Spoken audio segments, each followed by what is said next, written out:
on Citizen FM 93.7. I am Kemi Ashikun. My loved ones call me Kem, and I like it that way. As Nigeria's election goes full gear and campaign seasons have begun in earnest, the guarantee of elections lie on the shoulders of INEC, but a peaceful election can only be held in an environment that is adjudged safe, and the responsibility of a safe internal environment lies squarely on the shoulders of the gallant men of the Nigerian police force. Today, on Police and Citizens, we host the Police Force Public Relations Officer as we discuss the recent security advisory released over the weekend by the UK and the US on elevated risk of terror in Nigeria, particularly the FCT, alongside the upcoming two-day strategic retreat to address security issues. We're being joined this morning by CSP Muyiwa Adejobi, who was the debutant guest on Police and Citizens. And of course, it is by the magnanimity of the IGP through the FPRO's office we have sustained the show with the appearances by various officers from across Nigeria. Good morning, CSP Adejobi, and thank you for being on Police and Citizens this morning. Good morning, Kemi. How are you? I'm very fine, thank you. Shall we kick off with the recent security advisory by the UK and the US released over the weekend on elevated risks of terror in Nigeria, particularly here in the FCT? What exactly is the security situation, and what do the citizens, especially those resident in the FCT, need to know or to do? Well, the force headquarters made a release as regards the United Nations US advisory to their citizens and staff that are working with them in the embassy. I don't think that advisory is for Nigerians per se, but it was widely circulated and published in the media. In as much as the police don't take any intelligence for granted, either actionable or not actionable, we take notice of all information sent to us, we process them, and we act accordingly. And also that the Nigeria police has been working seriously on measures and strategies to tackle some security challenges in the Federal Capital Territory and the Nigeria police in general, to protect them and provide adequate security for all Nigerians. So we are not taken aback, we are not disturbed in any way by the advisory. Rather, we accepted the advisory sent to our FIB, Federal Intelligence Bureau, to add to intelligence we've been gathering before. That's not the first time we're having any intelligence. People come with all sorts of intelligence and we work on them accordingly. But generally, before the US advisory to their season, or the one that went viral, the police had put measures in place to fortify the Federal Capital Territory. And that's why you see that we are working on the new operation being floated by the Inspector General of Police to tackle some of these challenges. Operation Dakin Gagawa, which means it means in English, it means quick intervention or quick response. Okay.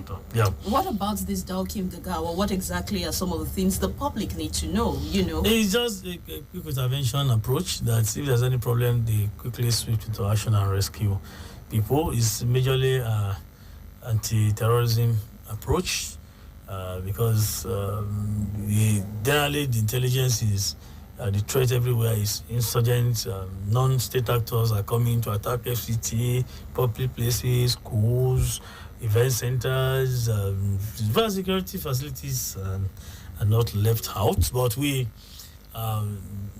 putting this in place to augment our already existing anti-crime strategies, our operations. Don't forget that last year the IGP launched Operation Restore Peace to tackle challenges in the southeastern part of the country, and Operation Sahara Storm in the north and the lake. So this is another one that is coming up. Basically, the domicile in FCT to tackle certain challenges in FCT, and of course that doesn't mean we know what to deploy them to augment our various operations across the country. So the operation is we are going to kickstart very soon, but we're having this simulation exercise now ongoing at Goodluck Ebele Jonathan Peacekeeping Center here at the Force Headquarters, Abuja. Amazing. Some people say that some of these terrorist threats that the FCT might be witnessing may be related to the jailbreak at Kuje. What do you say about that? Everybody's entitled to his own opinion, but in security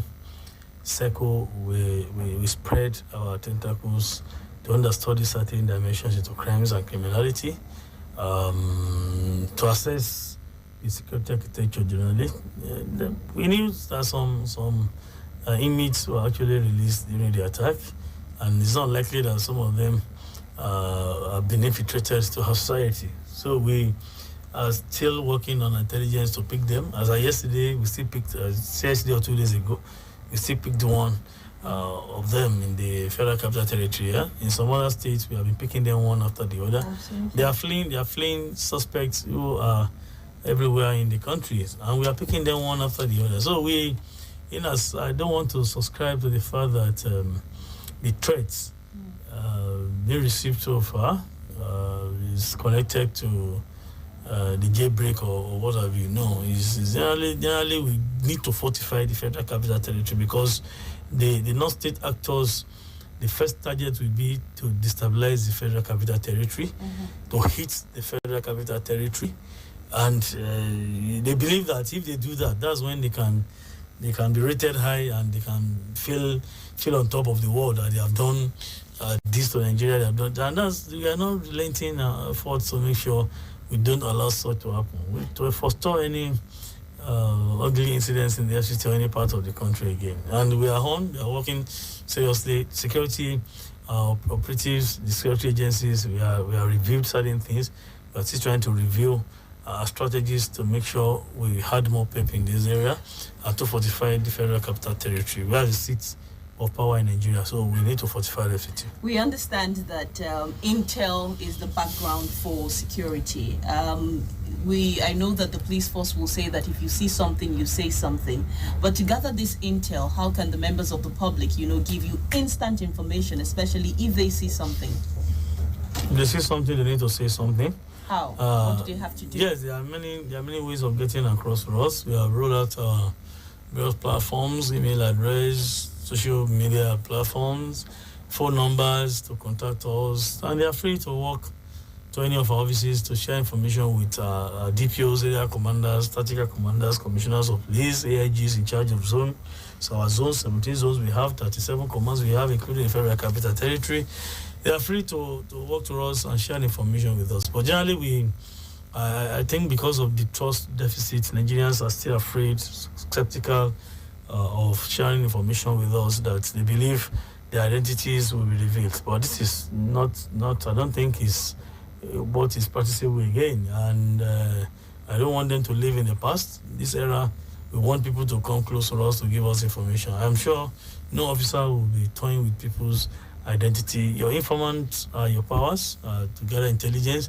I don't think any serious-minded officer will reveal the identities of this informant or intelligence people. So we want them we don't want them to live in the past again. This is a new method, this is a new policing system, and we want them to be with us, be on the same page with us, relate with us, give us information. We can assure them that their identities will not be revealed in any way. Could it be the increased threats that the FCT might be facing? Could it be related to the upcoming elections? I don't know.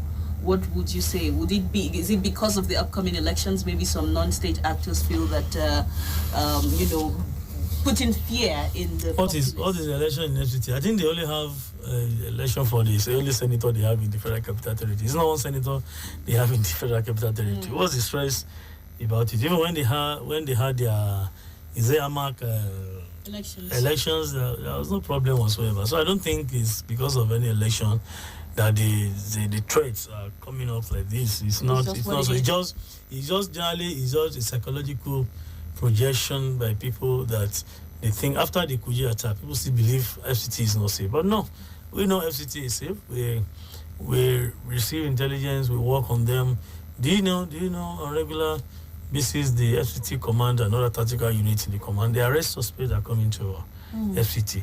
It's just very few that we don't make noise about many of them, but we still, the FCT command is still parading some of these suspects arrested. There are some areas that we notice that they have shanties. These are the miscreants, just they're hiding themselves in certain places within the Federal Capital Territory. They have been arresting them. They have been raiding some of these black houses, and the FCDA is helping the police in this regards of clearing some bushes.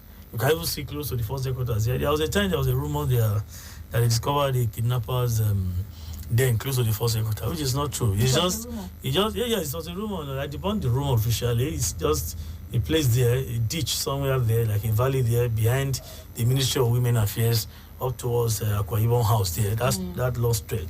There was shanties cited by the DPO of the central area, Zia Abdullah, the DPO, and was proactive enough, just went to that place to go and destroy the shanties. And someone or two people there arrested them. And people just jumped to the conclusion that they are kidnappers, and they have discovered kidnappers then close to force headquarters. So you can see the rate at which people spread false information, spread fake news, just because they are not so sure of the security arrangement we put in place to protect the Federal Capital Territory. But we have come up to tell them that's not true anyway, and Abuja is safe to an extent, apart from the neighboring, the border communities to the neighboring states that they feel the spillover of certain insecurity from these states. But we are trying to talk to the Federal Capital Territory to work with other security agencies, the military, particularly the guard brigade of the Nigerian Army, where you see that they have deployed men to the certain points in and out of the Federal Capital Territory to fortify this. But what I think we can still do more is to have more deployment to all these areas for proper stop and search. We don't want a situation whereby we'll say this is a stop and search point and our men are not serious about stop and search point. We move around at night, IGP moves around at night. He has noticed some areas that policemen are just not serious about stop and search, and he's not so comfortable with that. So he has called the attention of the CPFCC to that, to talk to the men, to lecture them on what to do. We don't want to see a situation whereby I'll get to a point and you are saying like Augusta Migida, you're just being familiar, you're just making unnecessary friendship with me. It doesn't make any sense. We need to do proper stop and search in and out FCT to fortify this city, and we are serious about that. And this operation too, after we float the operation, we go to deployment. We know that the FCT command needs a help from the force headquarters, and that's why we are sending certain logistics supports to them to actually give them that aid they need for now. You're listening to Police and Citizens on the Super Citizen at Sunrise on Citizen FM 93.7. I'm Kemi Asheko, and I have discussing with me this morning on Police and Citizens the first PRO of the Nigerian Police Force in the person of CSP Muiwa Adejobi. You mentioned stop and search in the FCT. When a citizen is stopped to be searched, at whatever time, what should they do, and how should they react to the policemen who stop and search them? Because sometimes you have citizens go, oh, what's the problem? You're wasting my time and all of that. Exactly what should they expect the policemen to ask for?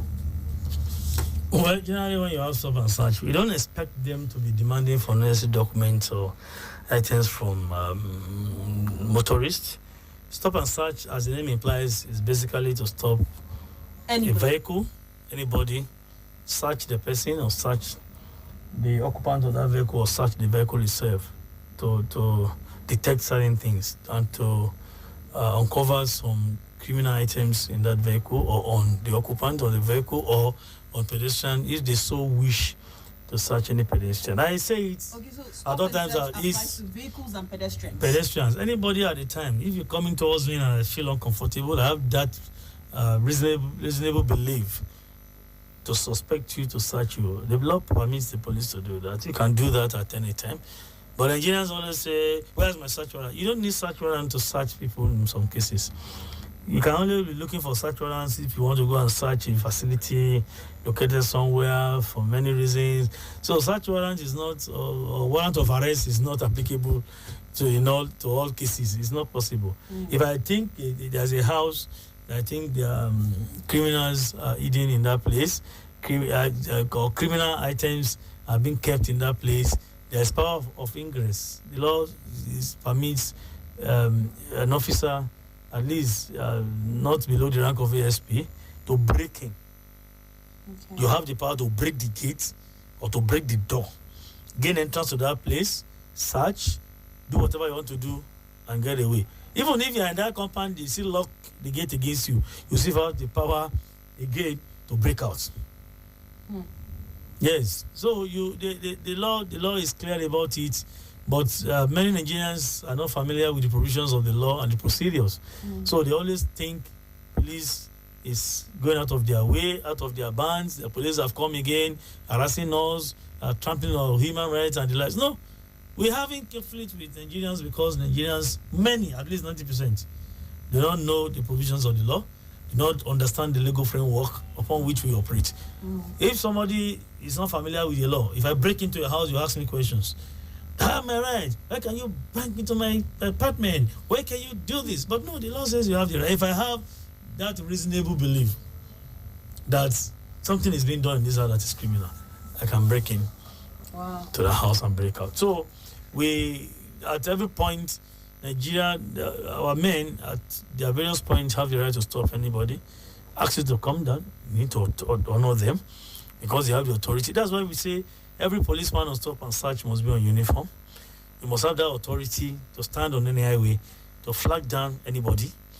But if you are just on mufti, you are just putting on T-shirts and you dress shabbily and you are flagging that, even me, I will not stop as an officer because I don't think you are not carrying the authority to stand on any Nigerian highway or Nigerian road to stop me. If you are not on uniform, if you are not on that approved attire to wear, anybody cannot just stand on the road and flag you down. People will know you, they stop, but you flag them down because they have seen you as an authority. So if you don't carry the authority, you don't have the charisma of the authority, people will not honor you. So we think at every point they have the right to stop and search. I don't like a situation whereby policemen at stop and search point demand for papers all the time. No.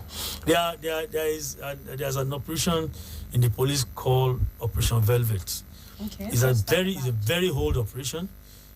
Many don't practice the operation again, but I think it's a very good thing. Okay. It's going to serve. What is it about? Yes, it's going to serve as anti-crime strategy again.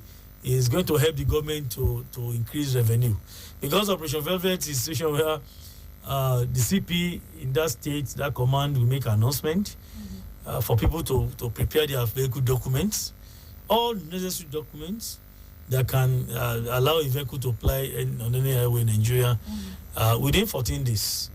There's going to be a radio announcement or general announcement, public service announcement, or whatever you call it. And every motorist, every driver will be aware. On the day they want to have a expression of that 14-day announcement or whatever, the men will go out like a team, like a task force.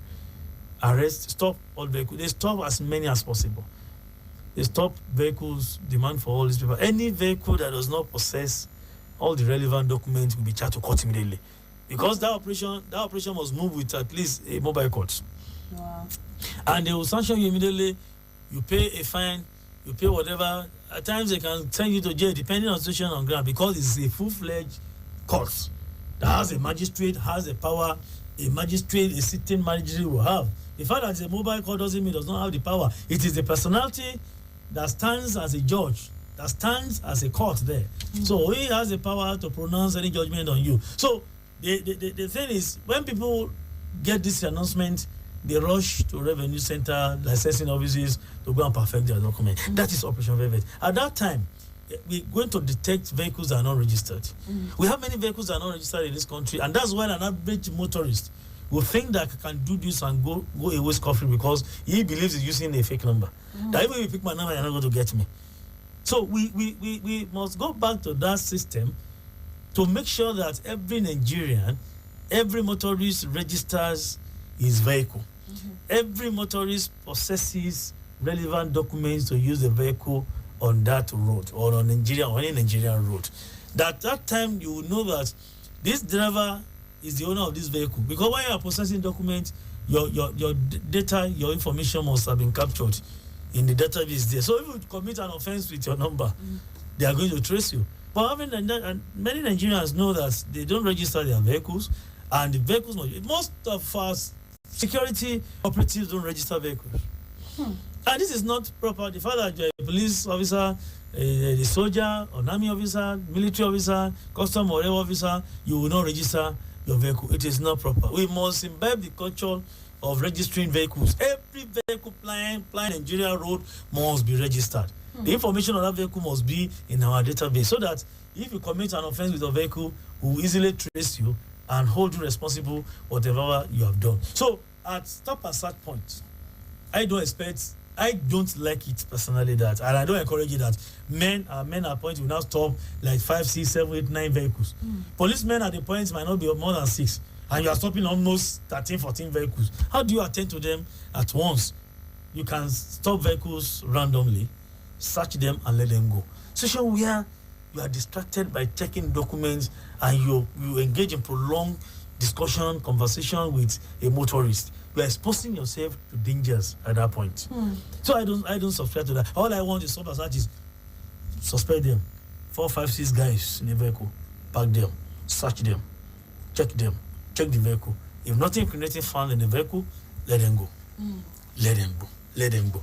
But the situation where you just park discriminate 20, 30 vehicle and you are just listening about, you attend to all of them. I don't like that. Let me at this point quickly commend the Nigerian police force. I was on a road trip recently, and on the roads I realized that the Nigerian policemen were not collecting roja.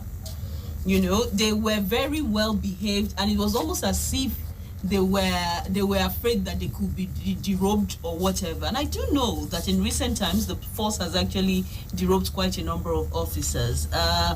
I don't know, maybe you can enlighten us more as to what that is and why your men, I don't want to say seemingly better behaved, but they are better behaved on the highways these days. Well, generally, a police officer must be civil, must be professional.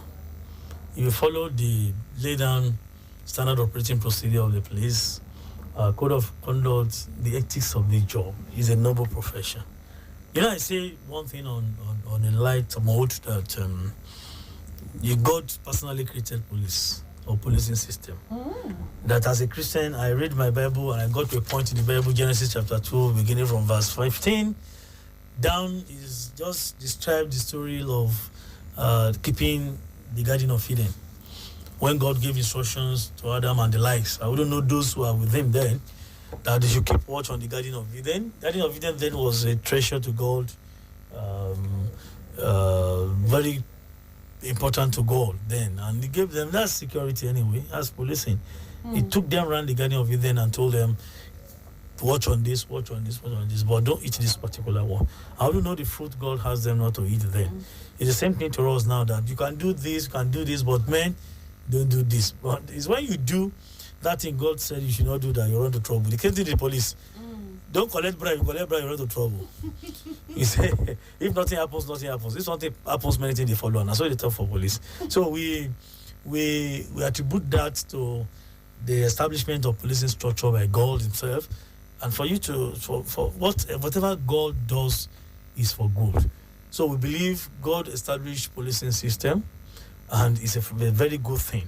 So if somebody, a police officer who is expected to be above board and above suspicion, is not doing the right thing, it's a sin. It's not just an act of unprofessionalism or disciplinary action. I see it as a sin because God has bestowed that power in you to be a messiah to people, to be a helper to people.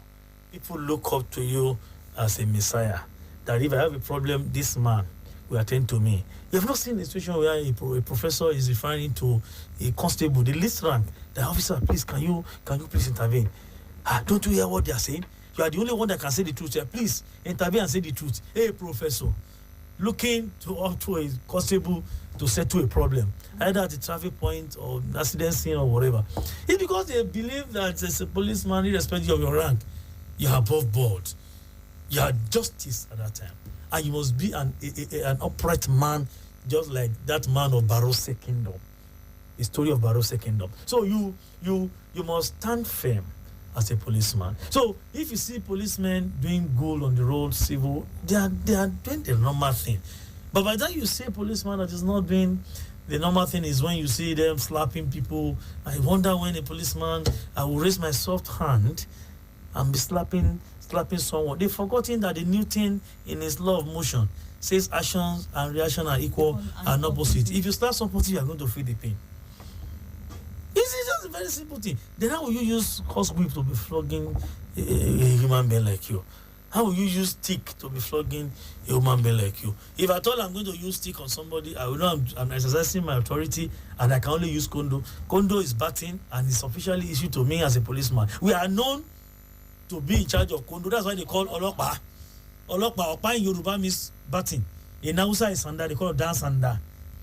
So where are we keeping all these battings again that I've now been slapping using all speed to flog somebody? No, it's barbaric. It's not proper. A policeman must be civil. A policeman must be nice. Do you know that as part of your duties as a policeman is to guide people not to fall into the pit of the law? Some policemen will wait until you fall to that pit so that they can talk from you or they can laugh at you. No, it's your statutory responsibility that if a man is doing something wrong, you tell him, come, guy, don't do that, it is wrong, so that he will not fall into the pit of the law. How will I be waiting for someone to fall into problems so that I can laugh at him or I can hit or lift fat on what he has done, his action or inactions? No. So a policeman is like a prophet. A policeman is like a messiah. You have to stand in that position that people will run to you and give them help. How do you juxtapose a situation whereby somebody has been caught, grievously harmed, injured, bleeding profusely, and the person runs to you as a policeman, and you are treating the person, come, I'm eating, I am eating, wait for me, make I eat. Somebody is bleeding, losing blood, and you are saying you are eating. What kind of useless food are you eating as a policeman? At that time, I don't expect you to say you are still eating. You should wait for you. To wait for you to do what? I received some cases where everything I'm saying here is these are life stories, that they are realities that I have intervened in cases like that in my office on my seat. That the policeman is saying, sit down. After I finish this food, then I will now attend to you and you are bleeding. No, a policeman should not do that. Or somebody who has been raped, has been sexually harassed, is being traumatized, runs to you as a police officer, even a woman officer, that should know and feel the pain of that woman that has been sexually harassed. You are now abusing the lady. Get out. I may send you. When I do, they sweet you. It doesn't. It's barbaric. It's uncalled for. It's unethical. It's not. It's on police. Not part of us. So So when you see policemen doing the right thing, it is not a new thing. It is a normal thing they should do that they do. You are only surprised because you are taken aback because can anything good come from their Jerusalem? Question mark. But these good things can come from our Jerusalem in the police. Because if you do the right thing the way you should do as a policeman, you should be an angel. You should be a prophet. You should be a sheikh. You should be a messiah who is to settle all problems at all time and put smiles on people's faces as a policeman. Amazing. Well, the public can see that the current IGP is big on the discipline of officers. That much is visible, in all that is going down in the police force right now. But then let's take a look at something else, especially the recent visitation by the ECOWAS delegation, the pre-election fact-finding mission to the Inspector General of the Police. What was the take-home from the IGP by the leader of that delegation, Dr. Kwadwo Afarigian? Well, this pre-election mission to fact-finding mission to Nigeria is part of the statutory duties of ECOWAS to monitor pre-election activities in any country that is going into his general elections. And as you are preparing for general elections, the ECOWAS has come, and don't forget we are a member of of ECOWAS, and they have the duty to play. They have only come because they know the police is the lead agency when it comes to election security management, and that's why they have come across. They have come to us, and we deliberated on areas we think we can partner, areas we can work together. We had a robust discussion yesterday, and I think with that we have started on a very good note, and our operations, our relationship will continue to strive well. So the ECOWAS has come, has shown interest in our election security management, and we are working well. Like, we have promised them certain things. We shared certain information with them, and of course they hinted us some areas where we can work together, and the areas they want us to focus on. We discuss at length. Now, let's take a quick look at the upcoming police retreat holding at the end of the month in Owerri. We understand that the theme of the retreat is the imperative of a Nigerian police strategic plan for peaceful elections. Who are those expected at the retreat, and of what effect will the retreat be for the retreat is going to be a laudable one. And normal balance, the way you say, loud gun. It's going to loud very, very well. It's a laudable one. The president personally is coming to Owerri. We had a meeting with them today, the committee and the protocol people in the villa. The president personally is coming for the opening ceremony that will come up on the 31st of October 2022 at Landmark Hall, Owerri, Imo State.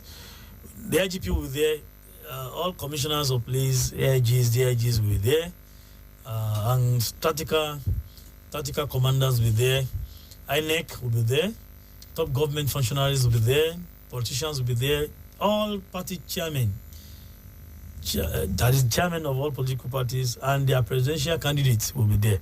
Civil society organizations will be there, the media will be there, stakeholders in election matters will be there, and of course, the people in Imo.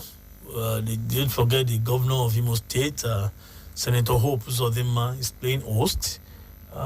We expect them to join us for the opening ceremony and the conference and retreat per se.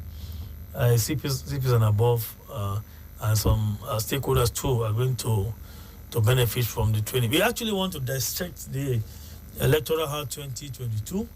It's a new act, and you can't enforce the law you don't know. We want to know our duties in the Electoral Act. We want to know the IGP has ordered for the production of a book, a pamphlet for a code of conduct for election duty. What should a policeman do while on election duty? And what shouldn't he do while on election duty? So we want to study so many things, want to learn so many things. There is a topic there that has to do with the role of Interpol and the cybercrime unit on election management or whatever. So there are so many vital documents. Topics, very educated topics that we have outlined for the retreat. So we think our officers will be there to learn more, to sharpen their memories, to be conversant with the current happenings in election security management. So generally, it's targeted at having free, fair, and credible elections in the country. Everything that we need to put in place will be revealed to officers there, and they will know. And we expect them to share same information to their subordinates when they get back to their various command and offices. I'm tempted to ask you about the loud part. Yes, it's going to be loud because one, the presidential honor will be there because the president is coming. Governors will be there. INEC chairman and his commissioners will be there. Service chiefs, all of them, will be led by the CDS General Leo Rabo. They will be there. In street parlance, when we say loud gun, we just want to party. You know? It's not loud gun doesn't mean party alone. That's saying actually came from the English word of laudable. Laudable. Oh, it's not Loud. It's laudable. It's say something is laudable. They just turn it to loud gun. It's just turn into a slang like that. But you see that we have a very current FPRO in Nigeria. He understands all the street slangs, if you ask me. But then let's look at the consideration of Owerri as a place for that particular event. Is it because of the backdrop of the recent happenings in terms of security in the southeast, especially the border of the eastern security? Well, we don't. They say a policeman is a madman who runs to where people run away from. Whatever the situation is in that place, our presence there must send a good signal to people that that place is safe. Don't forget, recently the IGP toured almost 7 or 8 states in the north, east, and northwest for commissioning of some of our modern police stations built by the IGP. IGP went by road to all those states. IGP did not fly to any of the Tell states. us about these modern police stations. I saw pictures, very good looking pictures. There's an idea. Do you know that IGP personally drew the design of those structures?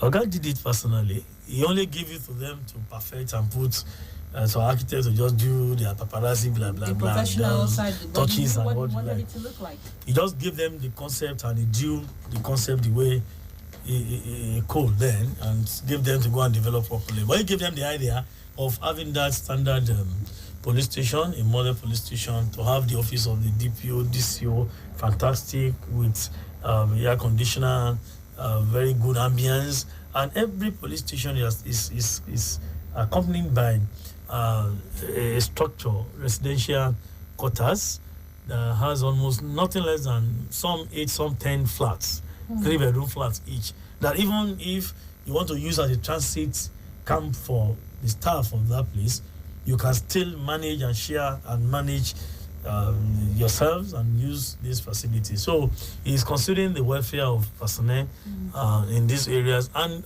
let me say we are having almost 120 across the country. Out of the 198 projects IGP embarked upon, 120 is for police stations and barracks. These are big projects that they have consumed a huge amount of money, and we are still going to Edo, Delta, Kogi, Kwara to go and commission other very soon. But I think Friday, Saturday, we're going to be in the Edo Delta to commission this, and we know that this project, you can't walk in that place and you not feel okay. Even when we go move around for commissioning, me as a PRO, I feel honored. I feel okay that so the police can actually have something like this. Like I said earlier, that so can good things like this come from our Jerusalem? That's the question we're asking. But we give kudos to the Inspector General of Police, who has a vision, who is passionate enough to consider the welfare of personnel, having better working conditions, working environment.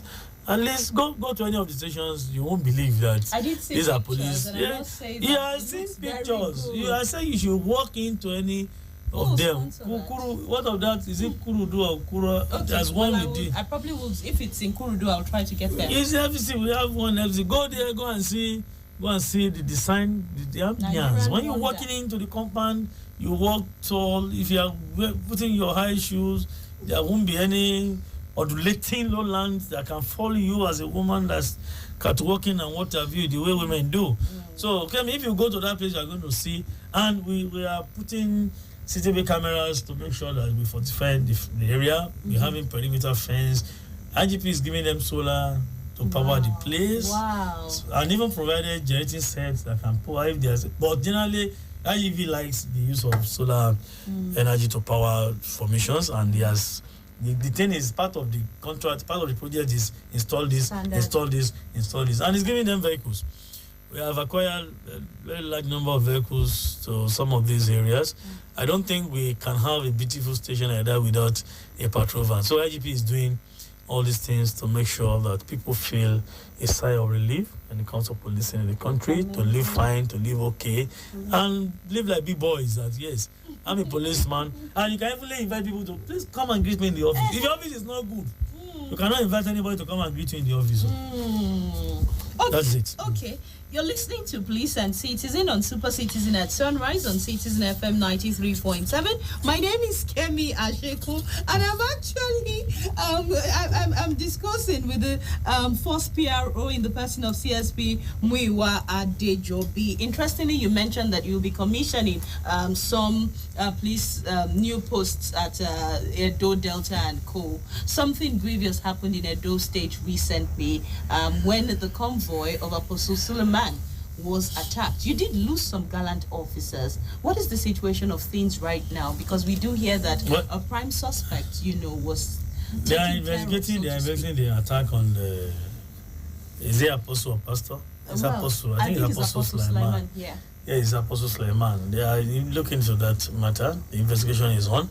But unfortunately, is the allegation, would I say, or the killing of the prime, or the only surviving suspect in that case was fired and died in the circumstance that warrant investigation. So the IGP has ordered that the matter be taken over by the first CID for proper investigation, particularly the alleged killing of the suspect by the DPO Auchi in charge of the area. It's quite unfortunate. We are going to do a proper investigation. The IGP has just ordered investigation into the killing of the suspects. Well, all we can say for now is that Nigerians should just be patient with us. We're going to get to the root of that matter. Well, as we coast home on Police and Citizens on Citizen FM 93.7, considering your busy schedule, we know we may not get a chance to host you on the show before the 13th biennial police games. Let's take a quick look at what that would look like in the coming days in Uyo. Well, we are planning to have our 13th biennial games. Nigeria Police Force in the beautiful city of Uyo in Akwa Ibom State. The government and people of Akwa Ibom State hosting us. They have supported us so far in providing logistics for us. We are going to have contingents from representing the 17 zonal headquarters. It's zone by zone we want to do. And every zone is having its own color, from color 1 to color 17. We expect every assistant inspector general of police in charge of the zone to lead his contingents to the police games. We are expecting the president to at the opening ceremony on the 23rd of November 2022. It's going to be for like a week, 23rd to 30th of November. We're going to be in all of us. So people like Kemi that want to interview PRO will need to come to Uyo to interview if at all you want to interview me, or you do Zoom, because I'll be away for almost 8 or 9 days. We hope to have many games. The athletes are there, all of them, all the track activities, indoor games, and football, swimming, triathlon, badminton. Is it cage boxing? They call that one. They always been the cage boxing. Kickboxing. One of the champions in the world is the ladies from Nigeria Police Force. Nigeria Police Tug of War team is the lead in Africa. We're the defending champion. We continue to lead because we are good at it.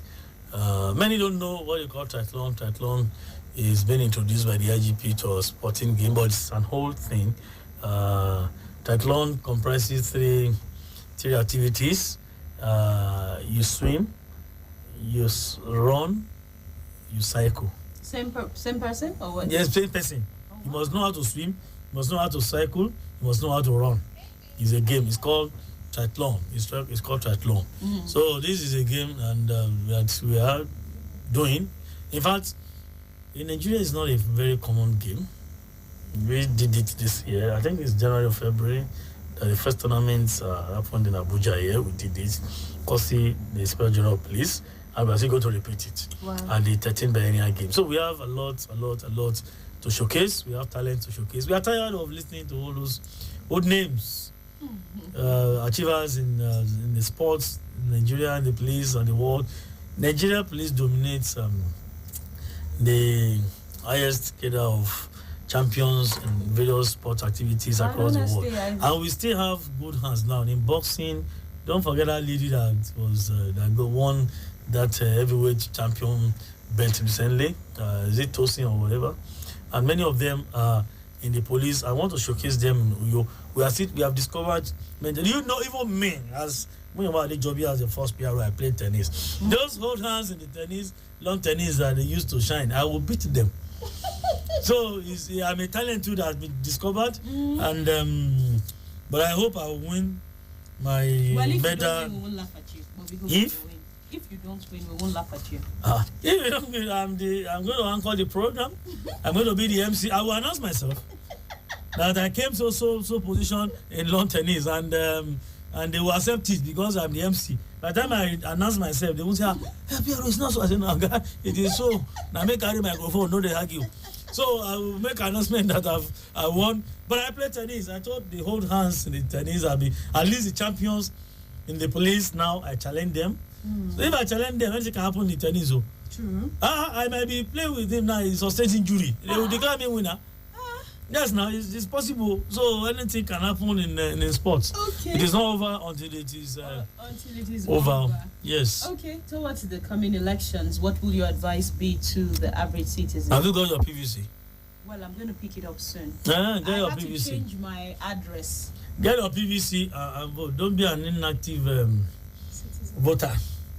We have active voters, we have inactive voters. Who are active the, voters. who are the inactive voters? You're of age, but you don't have PVC now.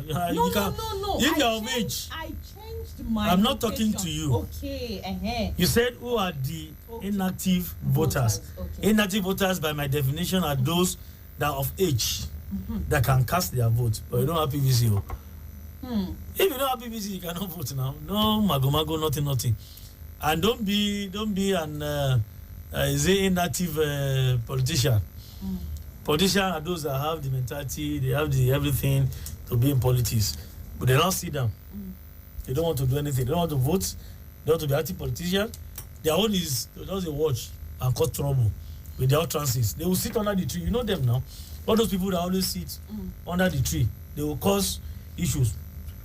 They will cause issues by instigating one politician against another with their utterances. They are not going to vote. They are not campaigning. They are not active member of any political party. They don't have party ID card. They don't have anything. Their own is just to look for how they will create crisis, disseminate disinformation, fake news to cause problem in the land, to eat up the polity. That takes us to the issue of social media. In recent times, there has been a lot of war in the social media. You know, you have those who call themselves supporters of a particular candidate, and then those who call themselves the progressives and all of that. And I do know that the police force has been saying quite a bit about... You know, the funniest thing about social media is many of them that are active on social media, they are looking for followers so that they can be verified, enjoy themselves, and have large followers and live big on social media. Many of them live on social media. They don't have any job than to be on social media. So we can't rule out the fact that everybody is cruising on social media to cause it. But we have warned them that whatever cruise you want to do on social media, don't eat up the polity. It's a criminal offense to do certain things on social media. Like? Is criminal. Like what? We have Cybercrime Act. Apart from the provisions of the Electoral Act of 2022, we have Cybercrime Act of 2015, Cybercrime Prohibited Act of 2015. That's the law. There are so many things in that. You can't just see issue of copy and paste. That somebody has publicized something that is wrong, and you just go there, you copy, you paste. And sister, I play. Me na say na, is it 1 year imprisonment and 7 million fine? No, don't be smart, you. Oh, seriously? Cybercrime Prohibited Act of 2015. That's why people must be very, very careful what to share on social media. You must be sure of the source. You must know what you say. Whatever you say or you share, you must be able to defend it. So by abusing individuals on social media is criminal. What about threats? It's criminal. If that person can just come up with that official complaint, and it is true are traceable to that platform or link, the person will be charged to court. No two ways about it too. So we have been warning people not to embark on that kind of campaign of calumny, abuses, sarcastic statement or complimentary statement, abusing individuals, attacking personalities. No. You can discuss your manifesto, campaign for your candidate, but don't abuse. It's not good. Well, that is how we say a very big thank you to CSP Muiwa Adejobi for his time today on the Police and Citizens and the Super Citizen at Sunrise. My name is Kemi Ashekun. CSP Muiwa Adejobi, as we leave, what will be your parting charge? My parting charge is that everybody who is old enough to get PVC must go and get his PVC. Because on the election day, to register now. But those who have some have registered. If you want to pick, don't pick. Don't abandon your PVC with INEC. It's of no use to INEC. Don't go and congest their shops and shelves. Go and pick up your PVC. Because on that day, you don't have PVC, you don't have any business going out. Just stay glued. Maybe your local government chairman, your councillor will provide a screen for you in your locality. Stay glued to the TV, be watching election processes. Don't bother to go out. Because if you go out, you don't have a PVC, and you are not on non-essential service, you might be arrested. Because you're going to be serious about restriction of movement on that day. And if you don't have the authority to move, you don't have any PV to show that I want to go and cast my vote, you can put you in a black Maria to keep you for some times. And if you like, depending on the situation in that state, they can charge you to court. So our people should please see politics as a profession, and every profession has its own code of conduct and ethics. So play the game according to the rule of the game. Don't eat up the politics in any way. And I want to tell candidates that you want to be a king, you don't destroy the king you want to govern. Work towards peace, so that if you come to be the owner of the kingdom and you win the election, you can have a peaceful environment to govern. It's very, very important. Listen to our advice. Listen to the advice of INEC. Be on the same page with us. And we have told political parties to always avail us their itinerary, their political activities, so that we can midwife between all of them, so that we will not have clashes. Party A cannot be having rally and Party B is having rally, the same venue, the same time, the same location, the same date. There will be crisis. Sincerely, there will be crisis. So we are not saying you should come and take permission from us, but carry us along, so that we guide you, because we are having timetables of all the parties and political activities. So I'll be able to advise you. So, okay, Monday you are picking, another party is coming up on Monday, and we're also the same venue. It's not going to be proper. Please choose your own venue, or you can change the dates. Very simple, so that you can advise them, because we midwife the electioneering process in this country. You know the work of a midwife. To ensure the baby lives and the mother lives. God bless you. Thank you very much, CSP Muiwa Adejobi, for being on the show again today. We look forward to hosting you very, very soon, despite your extremely busy schedule. My name is Kemi Ashik. My loved ones call me Kem. I like it that way. I'll see you another time. Have a great day. Wake up. Reach out. Speak up. Speak out. You are the voice of a new generation. And this is your station. Talk Radio 93.7 Citizen FM.